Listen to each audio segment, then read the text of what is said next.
I'm Eugenia Pigasiu. I started doing video art around 2017, but actually I've been doing art my whole life since I was a little kid, drawing and painting. Years ago in the 90s, I was doing a lot of costume making and performance art. And around 2017, when I started exhibiting, doing some exhibits in galleries, I started documenting that. And while I was doing more video taping of my performance art, with the advent of the pandemic, it became much more, I was constantly doing that.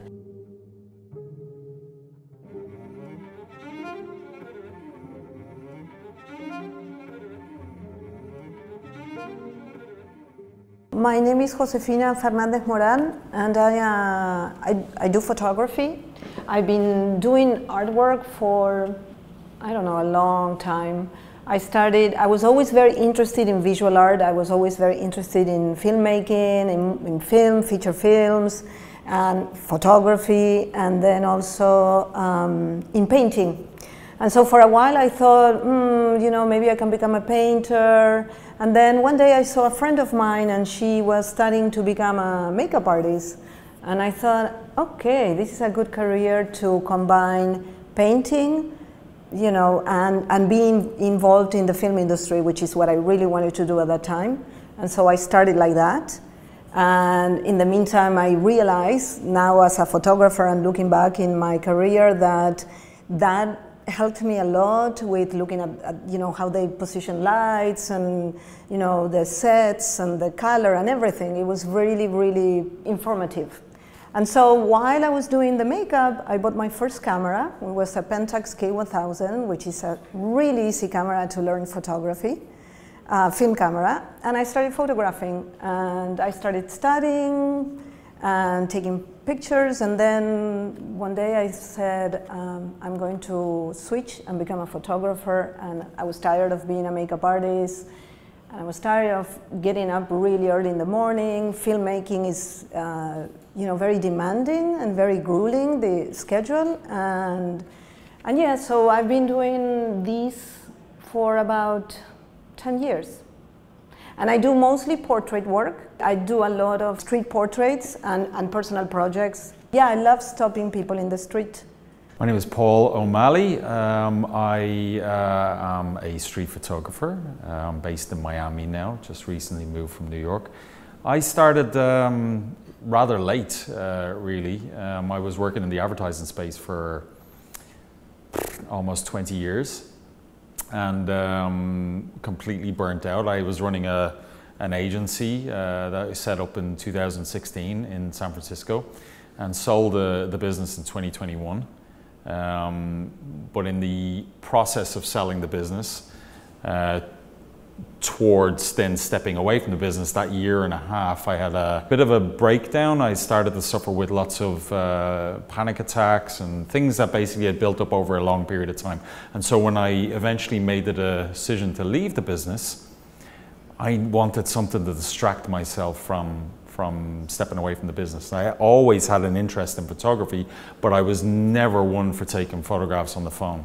So I bought a camera purely with the intentions of distracting myself from the fact that I was leaving people behind, and swore to myself that I would just learn absolutely everything there was to learn about the inside of a camera. I bought a Fuji X-T4, which was a great camera for slowly learning the manual things, but you know, not diving in too deeply. And I thought my early photographs were the best ever. I thought, oh my God, I'm a genius at doing this. Only to look back and think, oh my God, what was I thinking? But I threw myself into, I probably did in 1 year, maybe what people do in 10 years, because I was away from the business. And that was 2.5 years ago. So it's really not been that long, but it feels like 10 years, honestly, but in a good way. But also, like, advertising has a lot of visual elements. Yes, but I was on the media side, so I was in the colouring in department. Nothing creative about it at all. The only thing creative was the restaurants that we went to eat and discuss where we were going to put the advertising. So I was always a little jealous of those that were in the creative department, that were working the deadlines. I wasn't jealous of that, but I was jealous of the fact that they could sit there and they could come up with these wonderful ideas. And then I used to get excited about seeing one of the ads that we placed into like the Wall Street Journal and seeing it there. But I didn't create that ad.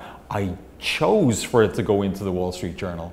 But I couldn't imagine what it was like for the people who created the ad to see their ad out in the wild. That must be amazing, really. You know, Paul, I'm struck by something that you said, and also what you said, Josefina, by how circumstances brought us to certain things that we're doing now, both in the past and now. And one of the things, while I've created work in performance and painting and even some photo work, not as professional photographer, of course, the video medium really has given me the opportunity. First of all, you don't need a huge studio. I always, when I was working full-time and struggling to make a living, all I had was studio space in my bathtub, so I used to dip, you know, canvases in paint. And I actually kept them, and I created a video about that recently. And so what's wonderful about the video medium doesn't mean that it's over photography, but as one medium, is that I don't need a lot of space. That's one thing. Although there are moments when I feel, as much as I'm seeped into the programs and the technology, I want to get into a more high-touch situation, and I will go back to my painting. So I have brought in painting and photography in the video work, and it gives me the opportunity. Anything I'm in, I feel that I'm in a little sandbox playing. That's all it is. You know, people ask me, I'm very into the process. It may start out with an idea, an interest, curiosity, like, you know, as kids, right? And hopefully we still have that. It starts with a curiosity. Hey, I'm interested in that. Let me go check that out. And so the medium and the technology has given me the opportunity to really explore anything I'm interested in. When I'm creating an experimental video art piece, it may come from a feeling that I have or an idea that I'm interested in. Okay, let's see, you know, this is totally improvised. Beyond what we explore. Okay, that looks pretty. Let me see. Okay, let's download this piece. Timeline. I do want to set the aspect ratio. Usually it's 1080 because I post a lot of my art on Instagram. All right, lower this.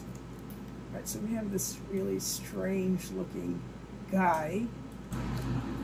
Let me see, I'll set one clip on top of the other and I'll start playing around with special effects. I mean, I can be playing around with these clips for quite a while. Okay, so I'm gonna add the audio now and see how that works.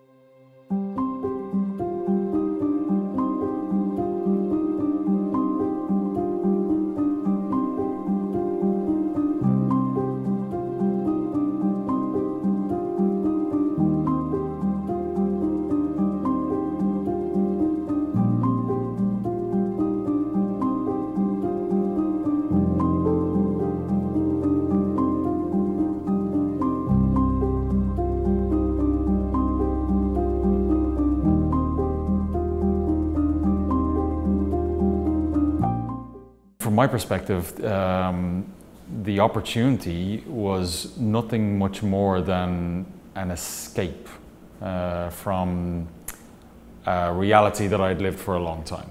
It was really how it started. I mean, yes, of course, then it expands into something else. Once you get your work into a show, then you think, okay, well, what path am I on now?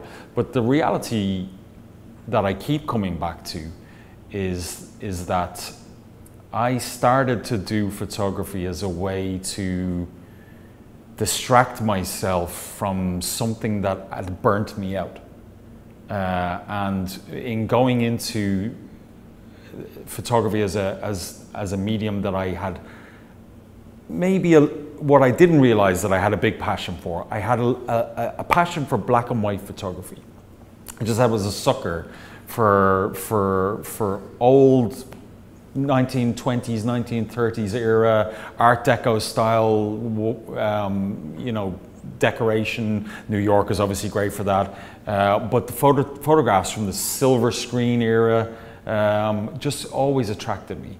So by having that, there was a comfort that I had in going out in the camera, putting everything into black and white. I shoot in black and white now because I don't want to be distracted by colors, this, that, and the other. I want the light and the shape, but I want the classic feeling of it, and it just gives me a sense of comfort that I never had in the industry that I was in, because I never had a passion for what I was doing.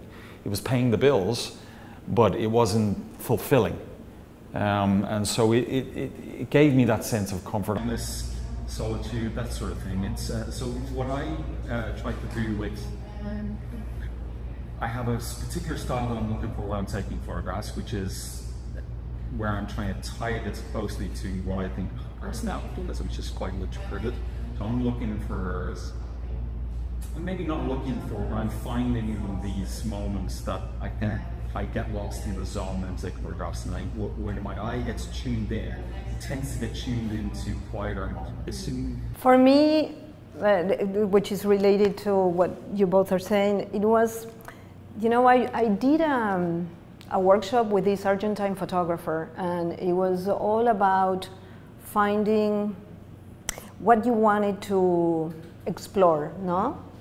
And when I discovered that photography gave me the opportunity to do that, to dive into a subject, whatever it was. In my case, I'm very like psychological, and I like to explore, like, you know, family issues, and it's very intimate, the way I work and the way I think of photography and the way I connect with people. And so when I discovered that photography gave me that possibility, and also I feel that I'm always learning about myself when I work.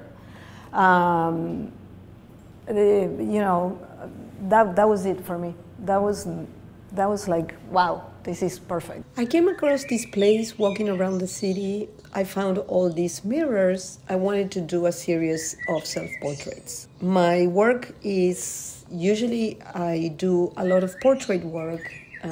Both I photograph my own self, reflections, shadows, and also other people, because I feel that a lot of the work that I do, it's related to identity. When I discover a location and I get ready to work and to photograph, I set my timer, I set myself timer, and I set the exposure, and then I shoot several photographs without really, I check the first couple of photographs just because I want to make sure the exposure is correct, or the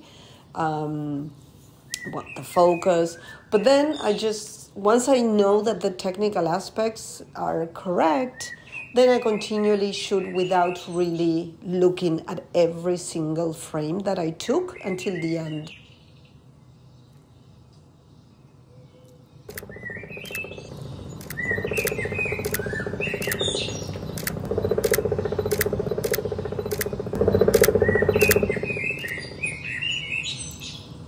When we were preparing for this, I thought, well, I have known about the history of video art, because when I was going to school in the 70s, Nam June Paik, one of the pioneers, they call him the father of video art, but guess what? There was also a mother of video art. I have it in my notes, so I don't know what it is yet, but I need to look up more of the women, because as usual, they're not covered as much.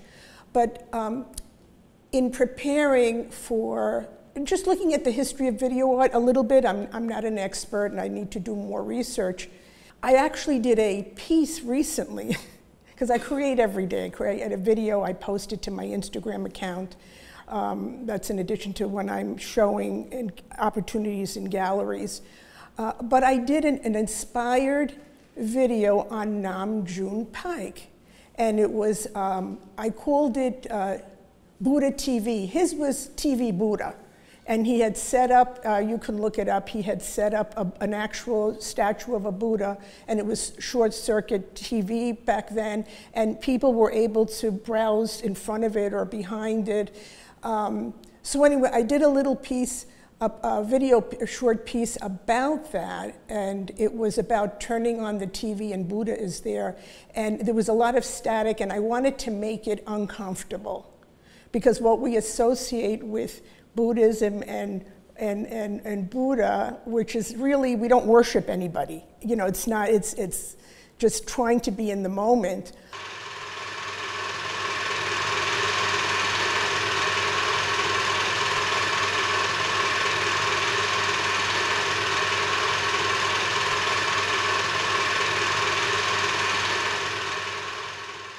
It's nice to find inspiration from pioneers that have gone before and put your own spin on it. I think I fell into doing that. I was doing a course at ICP, International Centre of Photography, a year or two ago, and I recently got into it, and I have, I guess, a style that I landed upon for myself. And one of the instructors had said to me, "Oh, you're clearly inspired by Saul Leiter." I'd never even heard of Saul Leiter. And when I looked up Saul Leiter's work, I was like, damn it, I'm just creating the same work as Saul Leiter. Which in one sense I was delighted about, because you know, this guy was a pioneer of color photography. So it was nice to kind of have almost like this compliment, but at the same time I immediately landed on the, I'm not doing anything different. And that was something that I was kind of striving for, was like, well, how can I be different? But for me, I think one of the things that I didn't understand when I started to do photography, that I realized through doing photography, is that instead of trying to complete a project on something specific, I would just go out and shoot. I would just go out and take photographs. Like going to the gym, you know, you'd warm up a little bit, take photographs of anything. And then once my eye kind of clicked into gear, I found that I was taking photographs of scenes of solitude, scenes of loneliness, again, in a city like New York or any of these places. And I realized only really after looking at the photographs that these images that I was taking were just an extension of how I was feeling. And that's why I always think the power of any art in general is that usually, if it's authentic, if you are doing it from an authentic place, it is an extension of your feelings. Regardless of what your message is trying to be for something external, what comes out onto a page, if you're a painter, what comes out at the other end of a lens is something that is an extension of how you're feeling. And I take an immense amount of pleasure in the idea that I could go out, I have landed on these projects. I have one that's in Soho Photo Gallery at the moment with you, which is a series from Japan. But I could take that Japan series and I could do a New York series, and I could do whatever. It doesn't even need to be a city specific. And I'll find the same theme kind of going throughout, which then gives me the comfort that the next time I go out with my camera, I'm going to catch the same things because I'm drawn to it like that, which is a wonderful comfort. And if it's coming out of us, it's unique. There's not, you know, we hear this, there's nothing original. But if I'm presenting it from my inner, who I am, then we're all unique. There's nobody else like me in the world, or you. So in that respect, it is unique. It is new, because it's from our perspective. I don't know, what are your thoughts about that? Yeah, no, I have two thoughts. One related to when I was doing makeup. I remember that, like, I would have an assistant and she was looking intently how I would do the makeup in the eye of a person, and I was never, I mean, I'm not a very overly confident person by any means, but when I was doing that, I had already a lot of people liked the work I did, And I was not threatened because I thought nobody can do what I do. Nobody can do makeup like I do. She's gonna find her style, you know? And I think in today's world, I mean, it's 2025, everybody has done everything, right? We are all building all the time on past people that we have learned from, any artist, right? Whether it's a painter, a filmmaker. And so, you know, I think we take from them, but we give it our own style and eye and soul, right? And like, for example, right now I'm working on this series on adolescence. There's so many people, so many photographers that have done work on adolescents, you know, a lot. And I think, okay, you know, how do I make it my own? And it's, you know, it's a struggle, but I think, again, that we are so individual in a way. We are very connected, but everybody has their own way of seeing and feeling and being that, in a way, I think that if you don't sort of like try to copy somebody, then you will really channel your own style. Yes. Yeah, and I think you'll want to keep going. Yeah. That's the thing, because I think if you're doing work that the world expects you to do, you'll get burnt out. You'll lose interest in it. It's not coming from you. If you're doing work that you are passionate about, you won't really. Yeah, it's nice to get compliments. It's nice to get into shows. It's nice somebody buy your work or whatever. But when that doesn't happen, it won't stop you from doing it. Absolutely, it's the only way that you can stay like a true artist, honestly. I mean, we're all artists. Like, if you do something because you're gonna be accepted or praised or whatever, then we're screwed. Because then we are not fulfilling who we are, I feel. Yeah, I find that too. I mean, one of the good things about the development of social media, right? We're able to, I mean, years ago when I was doing performance art, I couldn't get into galleries, you know, unless you had a trust fund or you had connections. Even now it's difficult. It's who you know. Of course, there are places where galleries have proliferated, you know, in Long Island City and many other places, out in Queens, various places where, you know, I have been able to exhibit. One of the things I thought of as we were going to discuss this today is, of course, it's good having an Instagram account because I'm able to connect with other musicians and artists. I've even done some collaborations with a musician from Ireland. He gave me some music and we collaborated and we posted it. So while that's wonderful that I have this medium where I can create every day and post every day, where I didn't have that, years ago I had to create my venues. When I was a performance art, I would do street performance, or I would go to site-specific, like Fashion Week in 2007, and I did this, does this make me look fat, you know, performance there. I do wonder, and of course I am not, there is that, you do want acknowledgement. However, I don't want my integrity to be compromised by the algorithm. And it's not. I don't have like thousands and thousands of followers. And for me, it's the quality of the connections that I have. So I thought about that because years ago, Marshall McLuhan, the communications culture, or whatever, the medium is the message. And sometimes the medium does influence you. Yeah, I guess from my perspective, it's very internal focused. Because I'm not going to shoot with an intention. I'm going to stop somebody on the street and take a portrait. I'm not going to. I'm actually thinking about the street as a place for me to lose myself. Often I'll put a pair of headphones on, block the noise out, put some music in, allow myself to go internal. I'll walk out of the apartment, I'll start taking photographs of pigeons or trees or whatever it will be, in order to almost, again, like you're going to the gym, just start stretching the legs and stuff like that. You don't immediately jump into to lifting weights. So I'll go out and I'll take photographs of anything just to create the muscle memory. And then at a certain point, like any sort of artistic medium, because the other thing that I love to do is consider myself a writer. Although, we'll see whether that ever transpires into anything. But the same outcome for me comes out of the writing that comes out of the photography.